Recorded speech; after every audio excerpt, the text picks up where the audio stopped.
북한의 급변 사태 문제는 1990년대부터 냉전의 해방과 함께 시작되었다. 정확하게는 김일성 사후에 벌어질 수 있는 문제로 인식했다.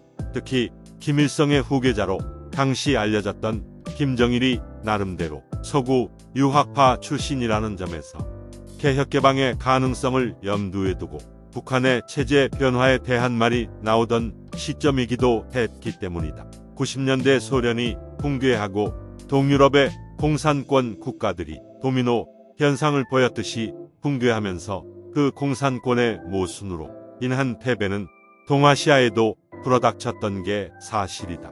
특히 스탈린주의식의 우상화 체제가 극도로 강한 북한에 쏠린 이목은 당연했다. 사실 중국이나 몽골, 그 외 베트남 등의 동남아시아권 공산권 국가들도 급변 사태나 붕괴론에 대해서 이야기된 바가 있으나 그건 어디까지나 1980년대 중후반 내지 1990년대 중반까지의 이야기였고 북한은 상대적으로 늦은 1990년대 중후반부터에 들어서야 본격적으로 대두되기 시작했다. 이 문제에 대해서 처음 대비 계획을 작성한 한국의 집권행정부는 당시 김영 삼행정부였고 당시 그 때문에 나온 작전 계획이 충무계획이다. 충무 3300은 행정부 중심의 계획 성향이 강하고 충무 9000 계획은 한국군 주도 작전 계획이 강하다.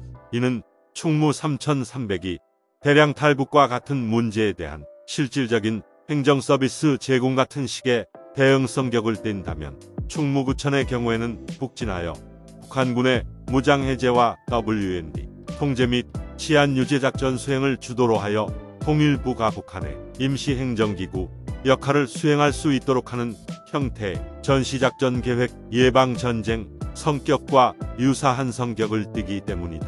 90년대 말부터 최초로 한국군은 실제로 휴전선 일대로 들어오는 북한 주민들의 대량 난미에 대한 대비 계획의 훈련을 진행하기도 했다. 그리고 나서 다시 계획체계가 거론된 건 2000년대 초반인 노무현 행정부 시기로 이때 흔히 이야기되던 매뉴얼 계획이 그 계획이다. 동시에 한미양국 간의 북한 급변 사태에 대응하기 위한 작계 5029에 대해서 이야기가 나왔던 시기였으나 남북관계의 분풍기에 맞춰 한 단계 낮춘 수준에서만 운영되었다.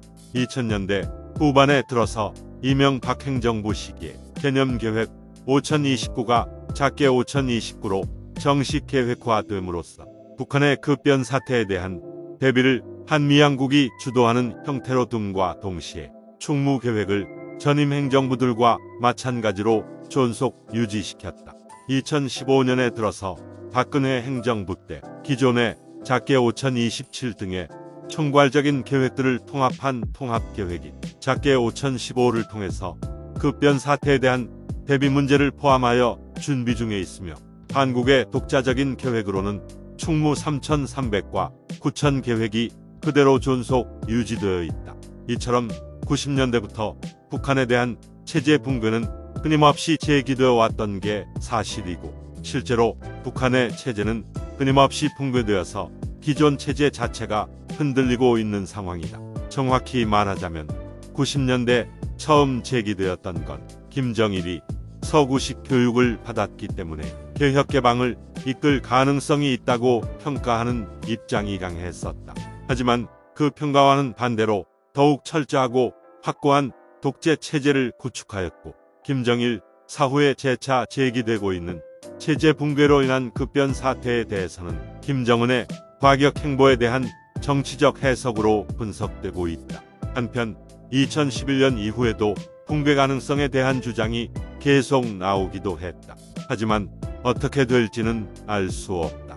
우선 2011년에서 2012년까지 성공한 튀니지, 이집트, 리비아, 예멘이나 2018년 또는 2019년에 다시 봉기가 일어나 성공한 수단, 알제리, 이라크, 레바논의 사례를 보면 가능할 것이라는 주장도 있지만 북한은 이들 국가랑 비교하기에는 인터넷과 SNS, 트위터, 인스타그램, 페이스북 등 심지어 이런 소식을 알려줄 대북 방송을 들을 수 있는 장비마저 외부에 알려질 수준의 대규모 시위가 없었던 것을 보면 이 시점엔 제대로 공급되지 않았을 가능성이 높다. 또한 바레인, 시리아처럼 진압되어 실패하거나 성공하지 못할 확률이 더 높은 상황도 있어서 쉽게 성공하긴 어려워 보인다. 루마니아처럼 국경 도시인 시니주, 해산 등지에서 봉기를 하고 이것이 남한 언론에 보도되며 이를 불만이 있는 북한 주민들이 TV 전파나 라디오로 몰래 들어야 그나마 가능성이 있다. 여기서 마지막 단계가 시연이 상당히 불투명하며 이런 조건이 갖추어져 있는지를 외부에서 알기가 힘들다.